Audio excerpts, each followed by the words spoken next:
ইচ্ছে সুনীল গাঙ্গোপাধ্যায়। কাচের চুড়ি ভাঙার মতোই মাঝে মাঝেই ইচ্ছে করে দু চারটে নিয়মকানুন ভেঙে ফেলি।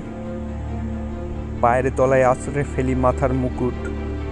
যাদের পায়ের তলায় আছি তাদের মাথায় জোরে বসি। কাচের চুড়ি ভাঙার মতো ইচ্ছে করে অবহেলায় ধর্মতলায় দিন দুপুরে পথের মধ্যে হিসি করি। ইচ্ছে করে দুপুর রোদে ব্ল্যাক আউটের হুকুম দেবার।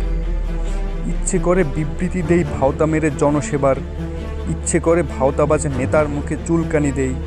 ইচ্ছে করে অফিসে যাবার নাম করে বেলুর মঠে। ইচ্ছে করে ধর্মাধর্ম নিলাম করি, মুরগি হাটায় বেলুন কিনি, বেলুন ফাটাই। কাচের চুড়ি দেখলে ভাঙি, ইচ্ছে করে লণ্ডভণ্ড করি এবার পৃথিবীটাকে। মনুমেন্টের পায়ের কাছে দাঁড়িয়ে বলি, আমার কিচ্ছু ভাল লাগে না, আমার কিচ্ছু ভাল লাগে না।